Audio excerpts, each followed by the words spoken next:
Miriapods. Dando voz a las ideas. ¡Se abre la sesión! Excelencia, aquí tiene el informe de la tesorería. Espero que esté claro. ¿Claro? Hasta un crío de 4 años podría comprenderlo. Búsqueme un crío de 4 años. A mí me parece chino. Yo te lo explico. Así funciona esto.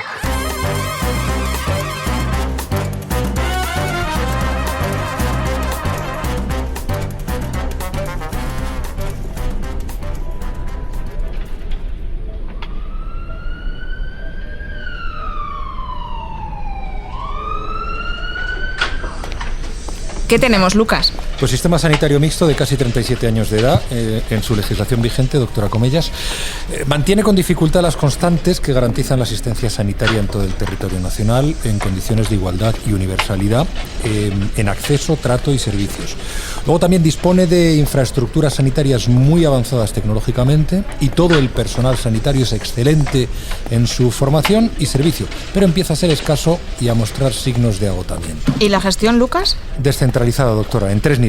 Central, que define las directrices generales del Gobierno sobre la política de salud, de planificación y asistencia sanitaria. Autonómica, que es la que tiene la competencia de la ordenación de todos los centros, servicios y establecimientos en cada comunidad. Y luego en áreas de salud, que son las que gestionan y garantizan la salud en todo el territorio. Desarrollan actividades de atención primaria en los centros de salud y de atención especializada en los hospitales. ¿Y de su financiación sabemos algo? Bueno, pues sabemos que el gasto sanitario en España está cerca del 9% del PIB, del Producto Interior Bruto, y de cada 10 euros de gasto, de cada 10, 7 son de origen público y 3 de origen privado.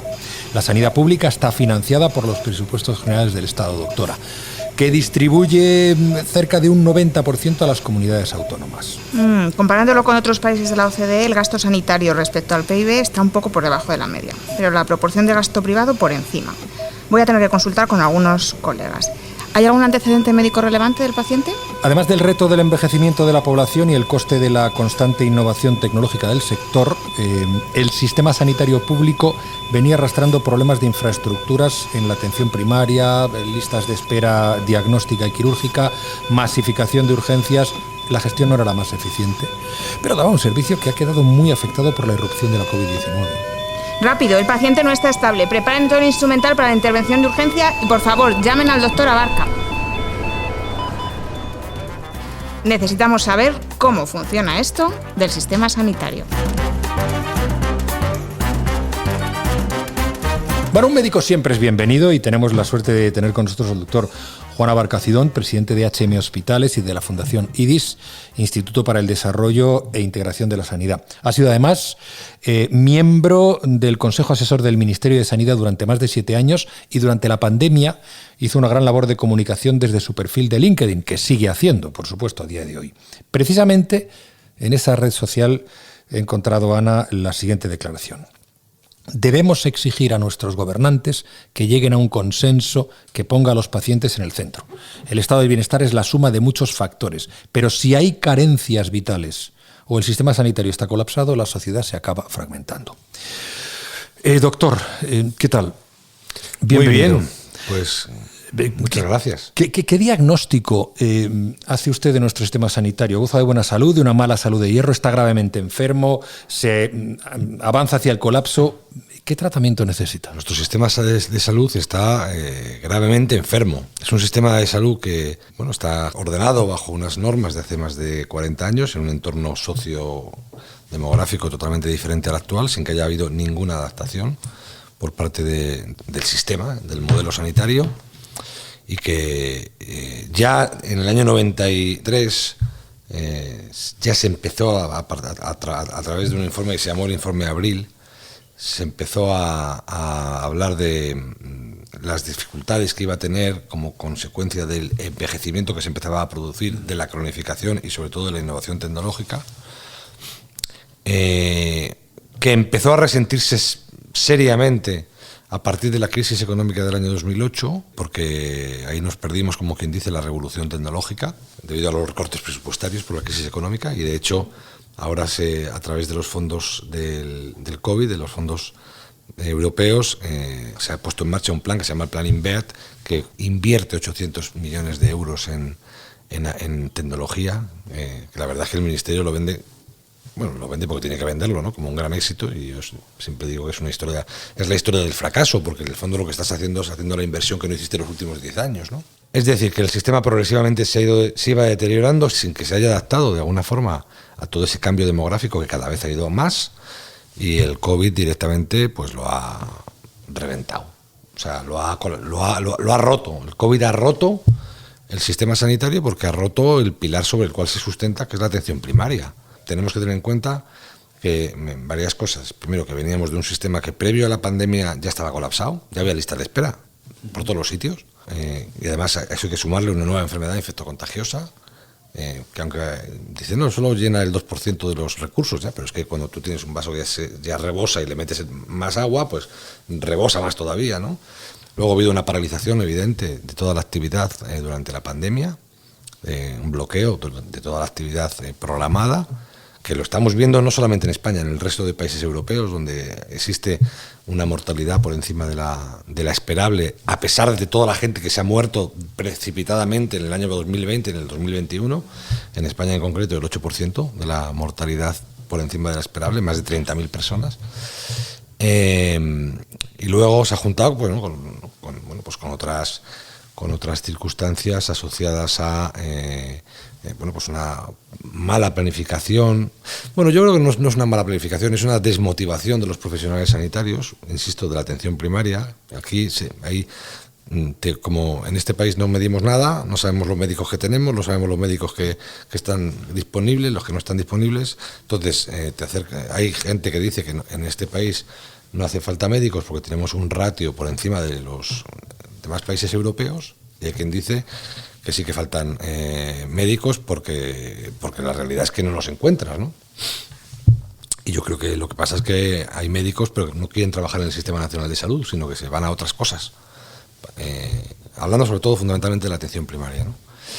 Entonces, yo creo que el sistema está dando síntomas está boqueando, por decirlo de alguna forma. Nosotros tenemos un sistema sanitario que, a diferencia de otros países, como has leído, nosotros venimos de un modelo en el cual la seguridad social en nuestro país, como tal, empieza a finales de los años 60. No había hospitales públicos, había de las diputaciones, pero el que crea la seguridad social como tal es Franco, en el famoso plan de modernización del año 63, a raíz de la ley del 63. Y hasta ese momento lo que había es, salvo algunos hospitales de las diputaciones o provinciales o adscritos al Ministerio de Educación, el Estado se encargaba prácticamente de lo que era simplemente la salud pública, las enfermedades que podían afectar al cuerpo social de la población, a las infectocontagiosas, a la psiquiatría, a la tuberculosis, a la silicosis. Todo lo que era la asistencia sanitaria estaba vinculada a los seguros de las cotizaciones sociales, y se concertaba con hospitales privados, que había más de 1.000 hospitales privados, y con hospitales de la beneficencia, los hospitales de la Iglesia, los hospitales de San Juan de Dios, por ejemplo, ¿no? Durante el plan de estabilización de los últimos años de Franco se hacen como 150 hospitales, que esos ya pertenecen a la seguridad social, al modelo estatutario, que es el que se mantiene actualmente, con los trabajadores siendo funcionarios.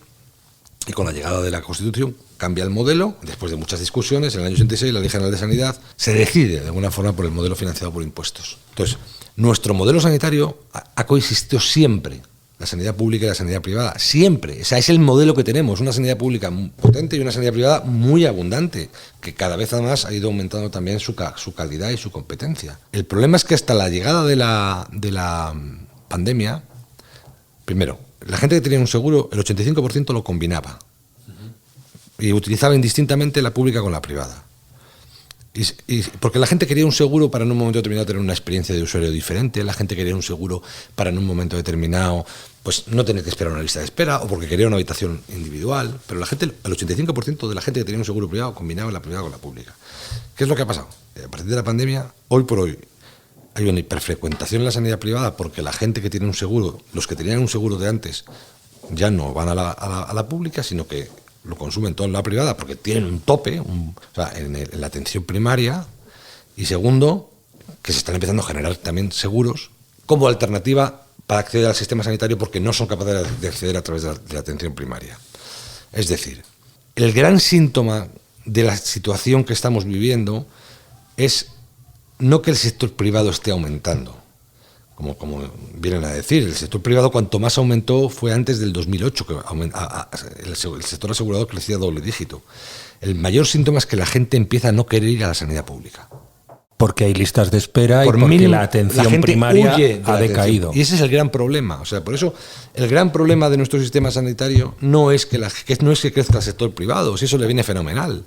El gran problema es que la gente deje de querer ir a la sanidad pública. Y esa es la diferencia entre el periodo anterior y lo que ocurre ahora. Y ese es el mayor síntoma de que la sanidad pública hoy por hoy está muy enferma. ¿Colapsada? Cuando tienes, en este país hay 5 millones de pacientes en lista de espera. 5 millones. Una barbaridad. Es verdad, 5 millones de pacientes en lista de espera. Aproximadamente 2,5 millones en consultas de especialista, 1,5 millones esperando las pruebas y 760.000 o 750.000 esperando lista de espera quirúrgica. Colapsada. Pues depende de lo que quieras entender. Vamos a ver, si tú tienes la suerte de que tienes una enfermedad que, como digo yo, que viene a ti, es decir, en forma de bulto o en forma de hemorragia, pues te vas a urgencias y te la pueden pillar a tiempo.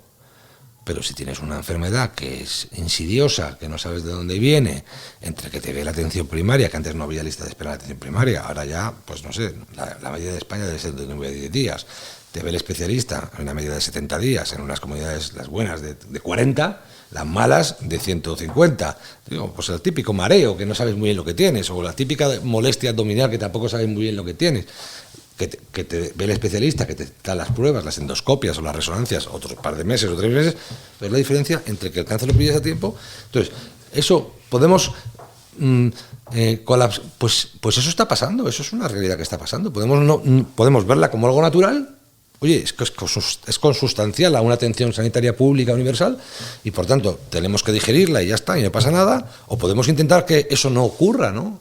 A mí sí me afecta y por eso intento en la medida de lo posible todos los días pues pelear desde la posición en la cual puedo para que esto mejore un poco para todos, ¿no? Porque, doctor, ¿es posible en este escenario que ha planteado con las circunstancias sociodemográficas y económicas que tenemos actualmente, una sanidad pública que sea capaz de mantener a sus profesionales en los niveles de excelencia que se supone que tenemos en España, que mantenga esos principios de universalidad en el acceso, que mantenga la inversión tecnológica que es necesaria, pero que se gestione de manera más eficiente, sin tener que incrementar los recursos económicos que se dedican, o bien sin tener que agotar los que ya tenemos, los recursos, que es lo que está ocurriendo, ¿no? Los recursos humanos y tecnológicos? ¿Es posible? En mi opinión, sí. En mi opinión, yo creo que sí que es posible. Lo que pasa es que hay que reformar el modelo de arriba abajo. Hace falta voluntad, hace falta muchas cosas. Posiblemente haya que incrementar un poco la financiación pública, posiblemente, ¿vale?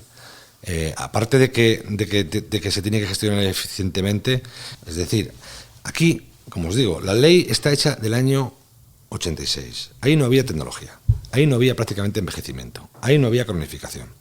Y, de hecho, en la ley de entonces se hablaba de la generación de hospitales de media y de larga estancia. ¿Qué es lo que iba pasando según ha ido evolucionando la tecnología, la innovación? Pues que aquí la gente se ha ido haciendo mayor y aquí no se ha hecho ningún esfuerzo por tener hospitales de media y de larga estancia. Entonces, ¿la gente qué ha hecho cuando ha llegado a 65 años? Pues la gente o se ha quedado al familiar en su casa con enfermedades crónicas como el Alzheimer, o directamente se ha pagado la residencia.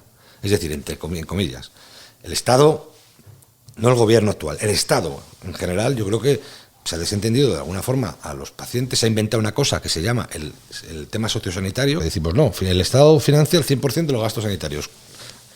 Estado gratuito, yo apuesto por la sanidad gratuita, la sanidad universal, la sanidad pública. Ya, pero a los ancianos, para empezar, los hemos dejado abandonados. Pero está claro que yo creo que también nos hará falta pues pagar invertir un poco más en, como hacen otros países.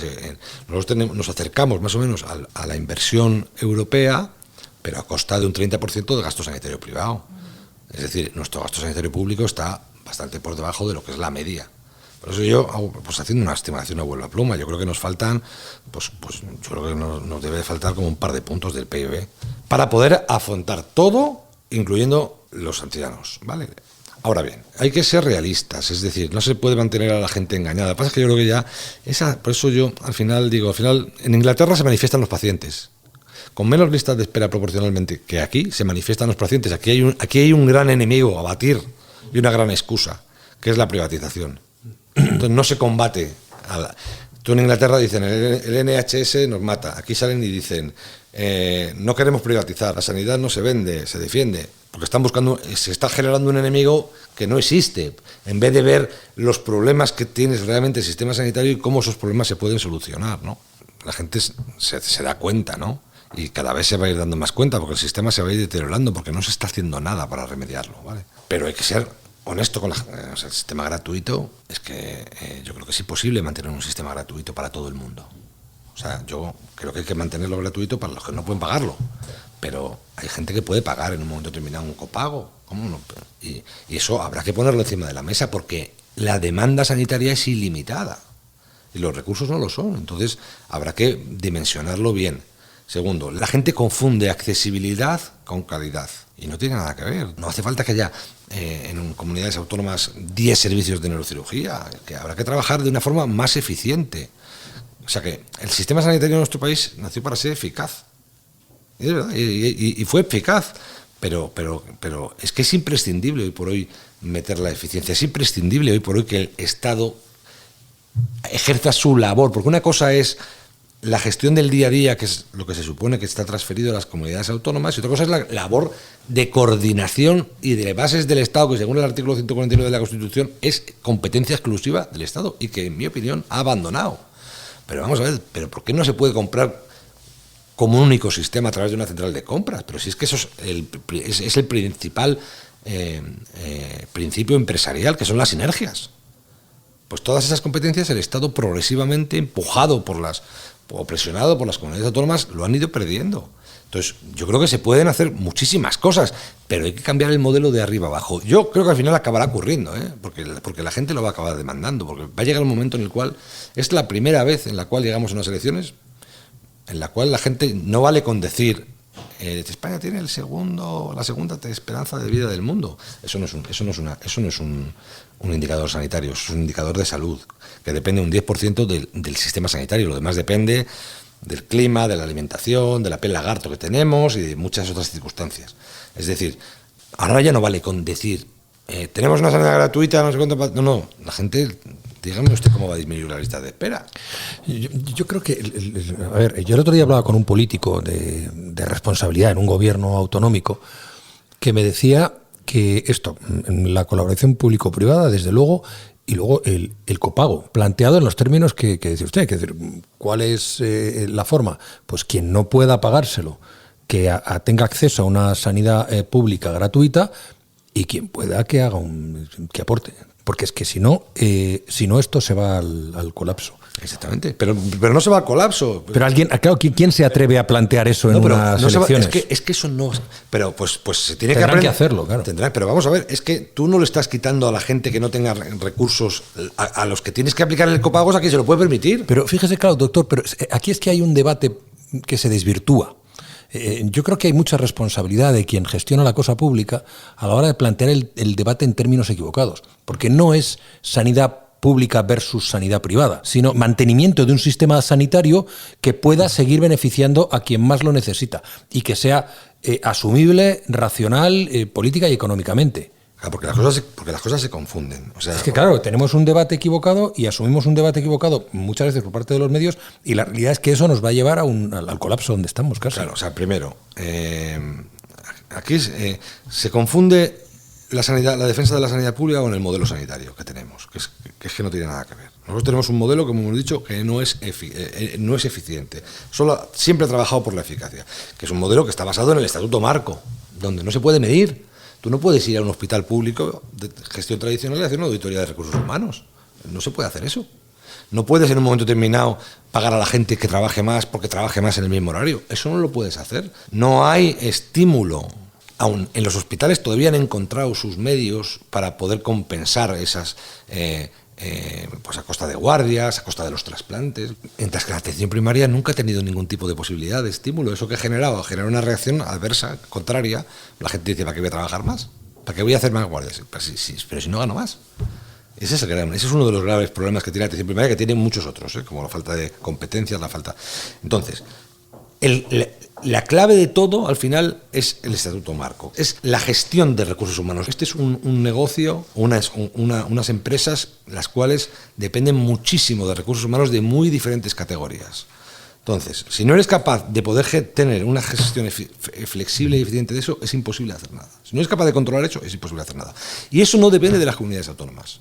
Eso depende del Estado, que es el que marca el estatuto marco. Con el consenso necesario de poder intentar cambiar ese estatuto marco, entonces se pueden introducir otras medidas que de alguna manera ayuden a que luego se vaya progresivamente ejecutando el... ¿Y cómo se puede hacer eso? La Fundación IDIS, como gran aglutinador de intereses del sector privado, fíjate, dice, primero, por defecto la gestión tiene que ser pública a través de empresas públicas para que sea eficiente, pero porque es una cuestión de sentido común, porque la demanda es ilimitada y por tanto en principio por defecto la sanidad pública se debería de gestionar eficientemente y todo reinvertirse en el sistema. Obviamente aquí tenemos muchísima experiencia en colaboración público-privada y fórmulas que han funcionado y que funcionan y ahí están los resultados. Si en un momento determinado no se puede hacer, nosotros estamos dispuestos a colaborar de la manera que sea. Mejor eso que hacer una gestión ineficiente. Y ese es el gran problema de este país, que la sanidad está ideologizada, claro, politizada totalmente. Que el debate que se plantea en términos ideológicos no es real. Si privada sí, privada no. Y no es un tema de eso. Es sanidad eficiente sí, sanidad eficiente no.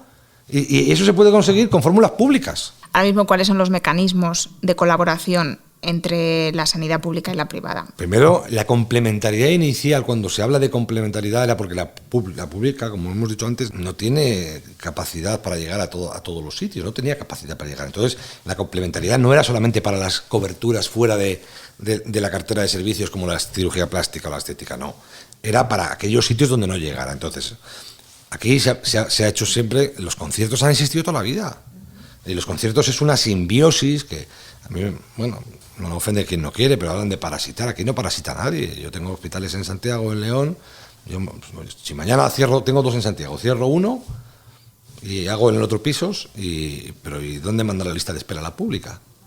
O sea, en el fondo eso es una simbiosis que se mantiene a pesar del maltrato que sufre el sector privado permanentemente, porque es que no tenemos ni estabilidad en un momento determinado jurídica como para saber que eso te lo van a continuar durante un tiempo. O sea, que esos conciertos, perdone esos doctor, existen. Esa es una fórmula. Que la sanidad pública no llega a cubrir todo lo que necesita y digamos que subcontrata, ¿no?, un servicio privado. Manda pacientes. Me estoy refiriendo a la lista de espera de un hospital público en un momento determinado que manda a un hospital privado. Hay servicios directamente que están dentro de lo que es la colaboración privada, como las ambulancias, como los gases, que son servicios puramente que los hacen las empresas privadas. Porque aquí la gente solo le preocupa que gane el dinero los gestores privados, pero aquí la vigilancia, la alimentación, las empresas de tecnología, todo el mundo, todos son empresas privadas. Claro, que hay todo un entramado de empresa, un tejido empresarial que depende del sistema sanitario. Y que parece que unas cosas nos parece fatal y otras no nos parece tan mal. Luego hay un sistema que es los hospitales que históricamente eran hospitales privados y se incorporaron a la red sanitaria pública, que es lo que se llama los convenios singulares. Se paga por acto, que es el modelo Povisa, el modelo de la Fundación Jiménez Díaz. Se incorporaron enteramente esos hospitales a la red sanitaria pública. Luego hay otro modelo de colaboración que es el mutualismo administrativo, que es una reliquia. De hecho, viene de los Montepíos de hace 250 años, cuando hablan de los derechos adquiridos de los funcionarios. Hace más de 250 años que lo tienen. Pero bueno, es lo único que es el régimen, funcionarios de administración pública, de los jueces y de los militares, que tienen posibilidad de elegir entre la pública y la privada. Luego hay otro modelo, que es el modelo de la concesión, que es el famoso modelo de las privatizaciones, que en el fondo son 8 hospitales en España, quedan 8 hospitales, 10 hospitales en España, que es igual que el convenio singular, es decir, un hospital, una empresa privada construye en un momento en el cual no había dinero, por falta de presupuestos, construye en un hospital privado y la comunidad autónoma le paga una cápita, un dinero asegurado durante 15 o 20 o 30 años. Bueno, como una autopista, ¿no? Exactamente, y se hace una gestión privada. Que eso es la gestión, esas son las famosas privatizaciones. Que eso es pues un sistema que ha funcionado, y que ha funcionado bien hasta que, por las cuestiones ideológicas, se han ido revirtiendo con resultados tremendos, y todo el mundo se echa las manos a la cabeza por el tema de la privatización, pero aquí nadie nos explica qué hay de bueno en volver al sistema, porque por lo menos podrían haber hecho empresas públicas, pero aquí no hicieron empresas públicas, aquí directamente lo revirtieron todo como al modelo de gestión sanitaria pública directa, que es el modelo más ineficiente que existe. Pero vamos, que eso no lo dice Juan Abarca, eso lo dicen muchos estudios, y entre ellos hay una tesis, que la digo siempre, una tesis estupenda de la Escuela Andaluza de Salud Pública, que no es sospechosa de nada, donde hace una comparativa totalmente homologable entre los diferentes tipos de gestión sanitaria, y la peor de todas, desde el punto de vista de la eficiencia, es la que tenemos, es la gestión sanitaria pública directa. Si hacemos un paralelismo, doctor, del sistema sanitario con una empresa, tiene similitudes, pero también tiene grandes diferencias. Por una parte tenemos los clásicos factores de producción de la economía. Tenemos la tierra, ¿no?, que en este caso sería toda la infraestructura sanitaria de la red de centros de atención primaria, hospitales que estamos mencionando ahora. Tendríamos luego el trabajo, que serían todos los profesionales que prestan servicios sanitarios, no solamente médicos, enfermeros, celadores, sino también pues, los administrativos y los que están gestionando, ¿no?, esa infraestructura. El capital, que aquí tendría forma de tecnología sanitaria para la realización de pruebas, las operaciones, tratamientos. Y la tecnología, que sería el fruto de la investigación continua en forma de fármacos, vacunas, técnicas quirúrgicas, últimamente la aplicación también de inteligencia artificial para el diagnóstico. Y todos estos factores de producción, como estamos viendo, tienen un coste, tanto para el sector público como para el privado, y un presupuesto que ya hemos visto que es muy relevante en términos de PIB, pero que debería serlo más. ¿Cuál de estos factores tiene más peso en la prestación del servicio sanitario y cuál requiere de más inversión en este momento, doctor? Yo creo que el que más peso tiene es el personal, los profesionales, ¿no? Que yo creo que España tiene unos profesionales buenos, y luego, pero obviamente el que más, todo lo que sea estar con la innovación, pues va a conllevar más costes, pero por eso hay que priorizar. Hay que hacer una agencia, como Dios manda, en la cual se priorice el coste-eficiencia, y eso, pues desgraciadamente, pues habrá que hacerlo, porque no todo el mundo puede, no podemos tener acceso a todo, porque si no, al final, si no se hace eso, si se presume de que no hay copagos en sanidad para nadie, al final no va a haber fármacos para todo el mundo. Y eso va a ser el principal motivo para que empiece, ya ocurre, las sanidades de 2 velocidades, de 3 velocidades. Claro, es que eso crea desigualdad. Claro, eso es la primera falta de equidad que existe. Entonces tú no puedes considerar lo mismo uno que gana 150.000 euros que uno que gana 30.000, es que no lo puedes considerar. Es que no puedes. Porque al final, igual que la gente voluntariamente se paga un seguro de salud, pues hay gente que yo creo que estaría dispuesta, que tendría que estar dispuesta a pagar en un momento determinado un porcentaje de los fármacos, o determinados fármacos. O sea, eso es o determinadas coberturas, que pueden muchas veces que tener más que ver con un problema social que con un problema, porque hay que pagarle los juanetes a todo el mundo. Es curioso, porque el debate se plantea en términos ideológicos, y se oponen al copago, un copago por las rentas más altas. Vale, entonces ni siquiera quieren oír hablar de eso quienes al mismo tiempo están hablando también de aumentar las tasas o los impuestos a esas rentas más altas. A mí es una cosa es una contradicción. Y diferenciar claramente lo que es un problema social de lo que es un problema sanitario. Que es que muchas veces se mezcla, y como he dicho antes, se deja abandonados a los ancianos, no se les cubre ni social ni sanitariamente, y luego pues se le paga a todo el mundo los medicamentos de la artrosis o los medicamentos de las jaquecas. Lo que pasa es que vende mucho el mensaje de a mí me gusta una sanidad gratuita, o nosotros apostamos por una sanidad gratuita, universal, pública, y eso, por eso lo he dicho antes, y eso no va o sea, hay que ser sincero con la gente. No hay para todo el mundo todo. No lo hay si no somos capaces de seleccionar determinados casos, determinadas coberturas. Yo hace mucho, cuando escribí mi tesis, decía, aquí hay que cubrir 4 cosas. A los niños todo. Tenemos la obligación de que nazcan lo mejor posible. De hacer adultos sanos lo mejor posible. La urgencia vital se tiene que cubrir siempre. Tengas X dinero o no tengas dinero. Hay que diferenciar, en mi opinión, entre el paciente y el enfermo. El paciente es el que sobrevive con su enfermedad. El enfermo es el que se muere si no le tratas. Esa es una diferencia importante, ¿vale? Y luego hay que invertir muchísimo en prevención. Todo lo que sea prevención, vamos, es que es dinero ganado. Y además tendría que ser, eso sí que no tendría que estar transferido, porque si mañana una comunidad autónoma decide no hacer el cribado del cáncer de colon, o no tomar ninguna medida, al final ¿quién lo va a pagar? Pues todos los españoles, ¿no? Lo pagaremos todos, ¿no? Por eso yo creo que a partir de ahí, que cada uno se lo pague en función de lo que pueda pagarse. Se diría, doctor, que esto es un podcast de economía, hablaban hace un momento, hacía un cierto paralelismo con la empresa. Claro, aquí el servicio que se presta sería la sanidad y el cliente sería el paciente, pero tiene la sensación de que el paciente no está en el centro de las decisiones, en el centro de la actuación. Pero porque tenemos un sistema sanitario público que gira en torno al profesional. Pero vamos, que lo estamos viendo en las manifestaciones en toda España. Yo, más allá de la deontología del profesional, que no somos taxistas, con todo el respeto hacia los taxistas, ni vendemos zapatos. A mí me parece que no atender a los pacientes para mí es un problema deontológico gravísimo. Esto no es una cuestión de que los médicos seamos santos. No, es que el paciente no tiene otra opción que ir al médico. Si está malo, no tiene otra opción que ir al médico. Y no atenderle, pues a mí me parece que pues casi es una canallada, porque además los haces cautivos. Tú cierras el centro de salud y hay huelga. El paciente te sigue donde haga falta, claro. No te va a seguir. Y te apoya lo que haga falta. Pero tenemos un sistema que no está pensado en los pacientes, tenemos un sistema que está pensado en los profesionales. Pero aún así los profesionales están desgastados por un sistema que tampoco les incentiva, que tampoco les permite... Porque no lo permite el Estatuto Marco. Esto no es un tema de subir 300 euros a todo el mundo, esto es un tema... Es que nos centramos en la atención primaria, que no es la puerta de entrada, es el pilar que sostiene el sistema sanitario español. Y necesita competencias, necesita capacidad. Siguen sin poder prescribir lo que no podían prescribir las pruebas que en los años 80. Pero vamos a ver, ¿cómo hoy por hoy un médico de atención primaria que se forma 4 años, 3 en un hospital, que ha visto cómo se pueden pedir todas las pruebas, le pones a pasar consulta y no puede prescribir ni una resonancia? Es que hay que aumentar muchísimo su capacidad de resolución, hay que cambiar el rol que tiene la atención primaria para que realmente, en una sanidad que cada vez está más especializada, es más multidisciplinar, que realmente sea el médico de confianza, que tenga autoridad sobre los especialistas, porque es su médico de confianza. Hay que cambiar el rol absolutamente. Y luego a lo mejor hay que pagarles más. Sí, pero pagarás más al que más trabaje. Por eso decía, que hay quien no lo ha entendido, el dinero fluye hacia la oferta. No, el dinero tiene que fluir hacia la demanda.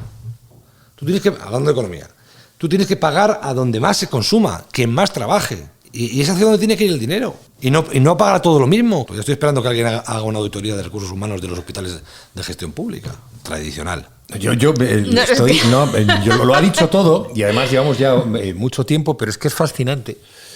Porque claro, al final resulta un poco desolador. Es muy frustrante. Claro, porque a mí me gustaría poder decir, bueno, vamos a ver, esto tiene una solución, es esta y esta y esta. Pero claro, las soluciones que se apuntan, uno llega a pensar que como son de orden político y tienen que ver con la capacidad de perder o ganar votos de cada partido político, esto me parece que cuando colapse ya haremos. Es decir, cuando no se pueda atender a la gente, ya veremos. Cuando la atención primaria ha desaparecido, ya veremos. Pues será una desgracia, porque perderemos el pilar básico del estado de bienestar. Yo, pues por eso, dentro de mi humilde posición, pues intento establecer la guerra por mi cuenta todos los días. O pues denunciando o escribiendo, porque creo que en ese sentido creo que los medios de comunicación tienen muchísima responsabilidad. Yo hablo con todos los medios de comunicación, no es un tema de izquierdas y de derechas, es que es un tema que nos trasciende a todos, y es que al final nos afecta a todos. La pública nunca va a poder competir con la privada, porque la pública tiene que ser equitativa por ley, tiene que darle a todo el mundo lo mismo.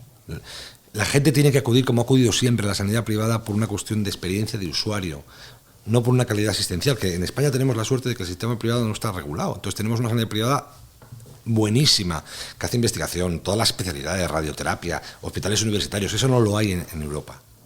Y aquí tenemos una sanidad privada buenísima, que por eso la gente se hace un seguro. La consecuencia, esto de las teorías neoliberales que quiere estropear a la sanidad pública para la gente, eso es mentira. Aquí la consecuencia directa de que la sanidad pública no funcione es la morbimortalidad. Esa es la consecuencia directa. Y luego la sanidad privada en este país da a 50 euros una calidad espectacular. Pero la gente se tiene que hacer un seguro principalmente porque quiere una experiencia de usuario distinta. Pero no porque en un momento determinado sea su vía de acceso al sistema sanitario público, que es lo que está pasando. Y la gente tiene que poder tener libertad de combinar una cosa con combinar otra. ¿Qué hacemos, doctor? ¿Qué hacemos? Pues, borrón y cuenta nueva. Hay que denunciar cómo están las cosas, hay que generar movimiento social para que los políticos, que lo único que les importa al final sean los votos, pues yo estoy hoy por hoy, veo, por una parte al mensaje del Partido Socialista, me voy a meter en la arena de 11 varas.